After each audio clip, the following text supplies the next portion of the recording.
Team India का West Indies के लिए टेस्ट टीम का अनाउंसमेंट पूरी तरह से हो चुका है, लेकिन एक बात अभी तक ये चीज़ नहीं समझ में आई कि टीम इंडिया के दो ऐसे खिलाड़ी हैं जिसके साथ हमेशा पूरी तरह से नाइंसाफ़ी होते आई है। टीम इंडिया के दो ऐसे खिलाड़ी हैं जिसके साथ हमेशा टीम इंडिया में नाइंसाफ़ी हो जाती है। हम बात कर रहे हैं केएल राहुल और संजू सैमसन के।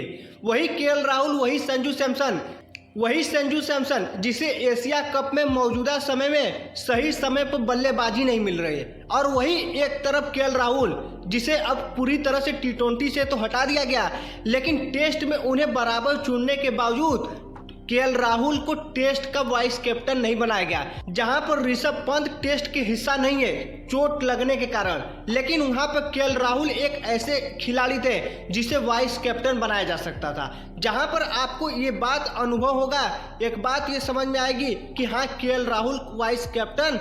वैसे तो एक नज़रिए से देखा जाए तो केएल राहुल एक ऐसे खिलाड़ी थे जो टेस्ट की कैप्टनसी डिजर्व करते थे। आप इस बात को कमेंट करके बताइएगा कि क्या केएल राहुल टेस्ट की कैप्टनसी डिजर्व करते थे या नहीं करते थे। और जहां पर अब इस समय ऋषभ पंत मौजूदा समय में टेस्ट के हिस्सा नहीं है, और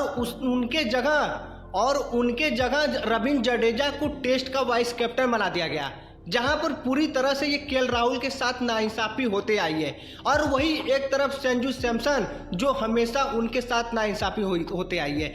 मतलब कि टीम इंडिया के दो ऐसे खिलाड़ी हैं जिसके साथ कभी भी इंसाफ नहीं होता है। टीम इंडिया के दो ऐसे खिलाड़ी हैं जिसके साथ कभी इंसाफ नहीं होता है, और कहीं ना कहीं ये बात सही है कि केएल राहुल और संजू सैमसन ये दोनों खिलाड़ी का जो खेलने का प्रतिभा है, जो खेलने की गुण है, वो किसी से कम नहीं है, लेकिन ये दोनों खिलाड़ियों के साथ हमेशा नाइंसाफ़ी हो जाता है। आप भी इस बात को जरूर सोच रहे होंगे, लेकिन अब टीम इंडिया का जो हुआ सो हुआ, लेकिन अब वेस्टइंडीज के लिए टीम इंडिया का टेस्ट टीम का अनाउंसमेंट हो चुका है, जहां पर टीम इंडिया के कैप्टन वही शुभमन गिल पूरी तरह से टीम का कमान संभालने वाले। लेकिन वही एक तरफ कुछ ऐसे भी खिलाड़ी हैं जिसे न चुना गया, जिसमें सबसे पहले नंबर पर आते हैं करुण नायर। जी हाँ, हम करुण नायर की बात कर रहे हैं। वही करुण नायर जो न ही कोई परफॉर्मेंस दिखाए, और जो एक मौका मांग रहे थे हमें कि हमें एक बार टेस्ट में मौका मिल जाए। उनको वो ट्वीट करके इस बात को बोले थे कि शायद एक मौका मिल जाए और हम अपना बेहतर परफॉर्मेंस दिखा सके। लेकिन इंग्लैंड दौरे में करुण नायर का परफॉर्मेंस पूरी तरह से फ्लॉप रहा, और ये कारण अब करुण नायर को पूरी तरह से झेलना होगा। और कहीं ना कहीं आने वाले समय में आप वही करुण नायर का रिटायरमेंट भी देखने को मिल सकता है।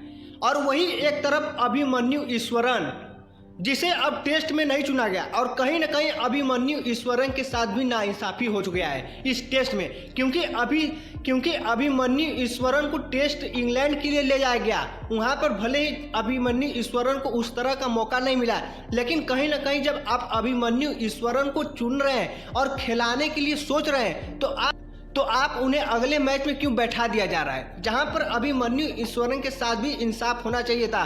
क्योंकि अभिमन्यु ईश्वरन जो कि बैक टू बैक चुना रहे हैं और खेलने का मौका भी नहीं मिल रहा है। ठीक है, अगर प्लेयर नहीं खेलता है, नहीं खिलाया जाता है, टीम में जगह नहीं मिल पाता है, तो अगर प्लेयर को बैक टू बैक चुनाता है तो कहीं ना कहीं उसका कॉन्फिडेंस हाई लेवल रहता है। और वही एक तरफ अब रविंद्र जडेजा को वाइस कैप्टनसी मिल चुकी है, जो कि सीनियरिटी के बेस पर। और कहीं ना कहीं हमें इस बात का दुख नहीं है कि रविंद्र जडेजा को वाइस कैप्टनसी मिली है, लेकिन हमें दुख इस बात का होता है कि जो खिलाड़ी जिस चीज़ के लिए डिजर्व करता है उसे वो चीज़ नहीं मिलता है, तब इस बात की तकलीफ हमें होती है। और हमारा वीडियो बनाना तब जेन्युइन हो जाता है कि हमें वीडियो इस विषय पर बनाना चाहिए। और केएल राहुल के साथ कहीं ना कहीं ये नाइंसाफ़ी हुई है।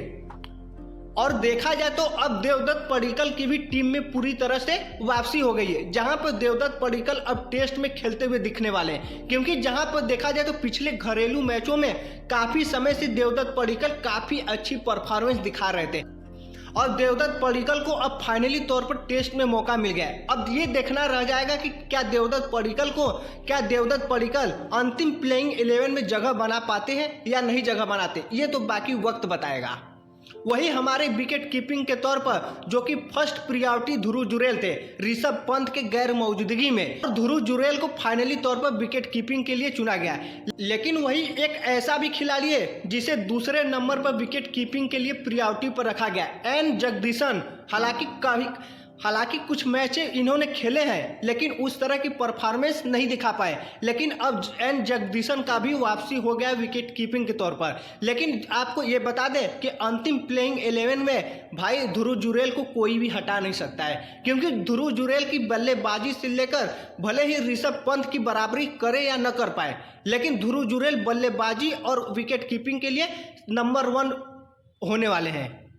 वही और प्लेयर की बात करें जिसमें वाशिंगटन सुंदर साई सुदर्शन को एक बार फिर से पूरी तरह से मौका मिल चुका है। साई सुदर्शन के अलावा अक्षर पटेल, कुलदीप यादव और जसप्रीत बुमराह, मोहम्मद सिराज, प्रसिद्ध कृष्णा, नीतीश कुमार रेड्डी, जो कि इंग्लैंड दौरे के लगभग सभी खिलाड़ियों को चुना गया है। और अब देखना यह रह जाएगा कि वेस्टइंडीज के खिलाफ जो कि हमारी टीम इंडिया किस तरह का टेस्ट में परफॉर्मेंस करती है और क्या नए खिलाड़ियों को मौका मिलता है या नहीं मौका मिलता है। लेकिन वही केएल राहुल और संजू सैमसन के साथ जो नाइंसाफ़ी होती आई है, क्या आप इस बात को समझ पा रहे हैं? कमेंट कर इस बात को जरूर बताना दोस्त, और चैनल पर नए हों तो चैनल को सब्सक्राइब जरूर कर लेना।